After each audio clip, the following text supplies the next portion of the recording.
Olá, pessoal! Hoje chegamos a 40 dias de 276 gestando o Cristo em nós. Que alegria, né? É uma quarentena. Esse dia, esse número é muito representativo dentro da Bíblia mesmo, né? E acredito que até no senso comum. É, Foram 40 dias que Jesus passou no deserto, foi tentado pelo demônio. E 40 dias é muito representativo por isso. Eu acho que não é tempo de menos e é um tempo que já demonstra uma perseverança, né?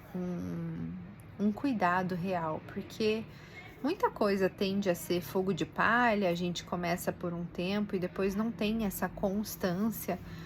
E eu acho que é bem importante pensar isso com relação à nossa fé, a a nossa dedicação a Deus, a Cristo e, obviamente, a nós também, né? Tudo que a gente faz, se a gente não consegue dar essa constância na nossa vida, acaba se perdendo ao longo do caminho. Então, estou muito feliz com cada um que permanece aqui firme e forte na nossa jornada, na nossa gestação. E a reflexão de hoje é, apesar de aqui no texto estar grifado Salmo 30, veio muito na minha cabeça o Salmo 91 também, que para mim é um dos mais maravilhosos que tem. E tem uma representação forte para mim também da família, porque desde criança eu lembro do meu pai, da minha avó, da minha mãe recitando, falando pedacinhos dele, hora ou outra, né, de acordo com alguma coisa que acontecia. Eu acho que é muito poderoso. Ontem a gente falou sobre o poder de orar para as outras pessoas, né? O poder de uma bênção. A gente vem falando aqui sobre o poder da oração e da nossa dedicação diária a isso. E eu acho que tem alguns momentos que é muito importante a gente ter alguns amuletos, inclusive mentais. E nesses casos eu acho que tudo isso que a gente decora, né, seja um versículo da Bíblia, seja uma oração, é muito relevante ter essas coisas grudadas conosco, porque eu já passei por algumas situações. E eu não lembro se foi aqui que eu contei, mas uma foi na minha prova de direção aqui na Austrália, que eu tinha repetido a primeira vez.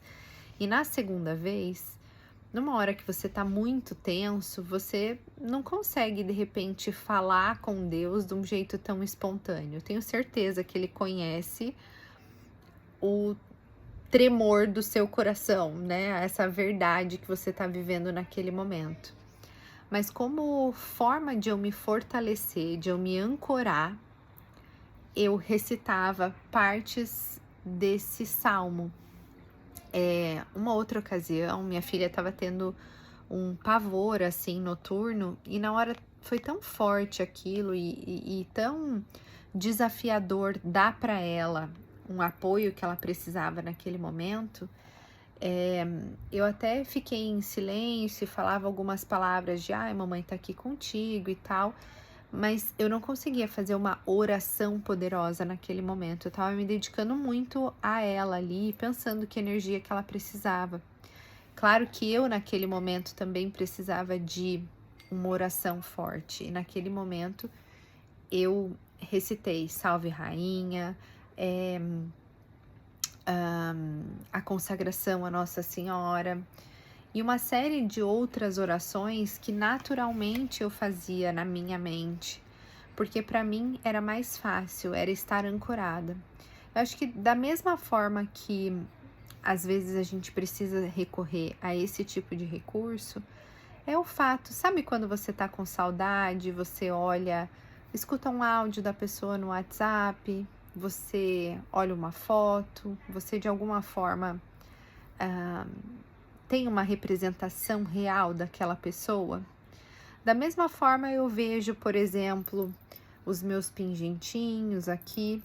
Não é o amor a esse colar ou a essa imagem em si, mas é como carregar comigo tudo aquilo que isso me representa e de alguma forma eu poder me apegar, eu ser palpável essa presença, porque muitas vezes o nosso mental e o nosso físico ele é abduzido por outras energias.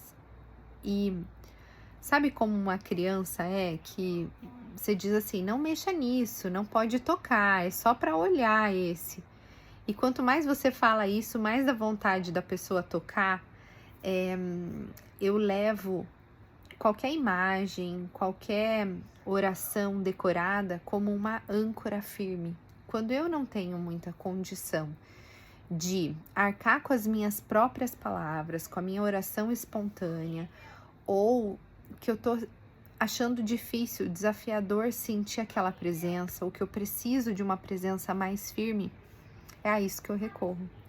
A própria oração do terço, e quantos terços, além do terço mariano, por exemplo, existem uma série de outros terços que eles têm um mantra preciso daquilo que você pede. É uma maneira de reforçar, de amplificar a tua oração. Uma oração não substitui a outra, né? E óbvio que a somatória delas sempre vai ser muito interessante.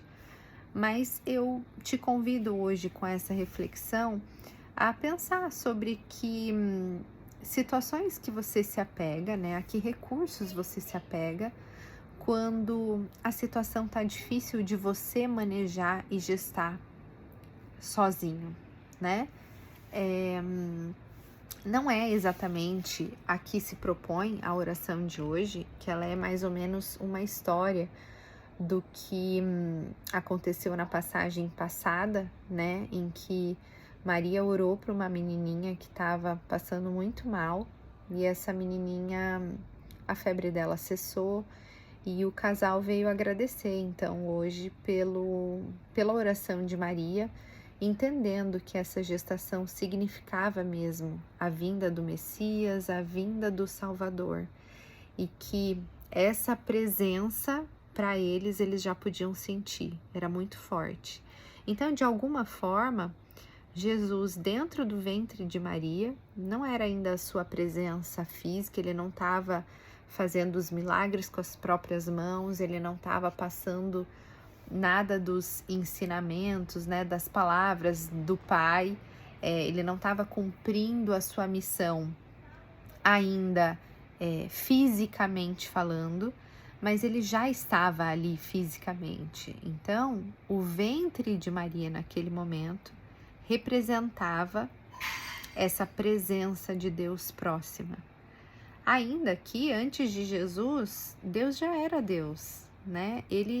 Jesus veio para fazer com que a gente tivesse essa facilidade de acesso ao Pai.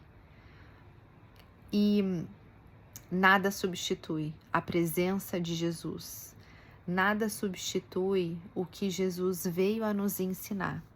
Mas nós temos sim que, diante de um universo externo tão agressivo até em recursos, a gente ter os nossos amuletos, os nossos escudos, as nossas ferramentas de guerra, porque o amor está em guerra, né? As famílias, os casais, a maternidade, o ser, né? Ser não está sendo uma tarefa fácil. Eu só acredito que a gente é capaz de viver em plenitude quando a gente tem essa presença de Deus na nossa intimidade, mas por que não também de uma forma física, né, em forma de presença que vem a nos fortalecer ainda mais. Então, olhem para como isso funciona para você na sua vida. Para mim, de repente um colar tem um significado, porque um pingentinho eu ganhei da minha mãe, aliás, todos esses dois eu ganhei da minha mãe, esse ganhei do meu marido, e a gente faz essa associação, né, pessoal, de acordo com a nossa história, há alguns objetos, algumas imagens, o que é muito diferente de idolatria. E eu acho que a gente precisa pensar sobre isso, porque muitas vezes é causado, né, uma discussão sobre um assunto que mais vem a nos prejudicar com relação à nossa intimidade com Deus do que a acrescentar realmente algo útil para a nossa vida. Mas eu gostaria de trazer essa reflexão, não no sentido de criticar uma religião e outra, porque se a gente investigar um pouquinho, fica nítido ver como uns usam a representatividade com uma coisa, outro com outra, do mesmo jeito que na nossa vida pessoal existem essas diferenças, mas que são recursos pessoais. Então, avalie aí, observe quais são os seus e usufrua deles da melhor maneira possível. Fiquem todos com Deus, recebam um forte abraço, até amanhã. Com carinho, Simone.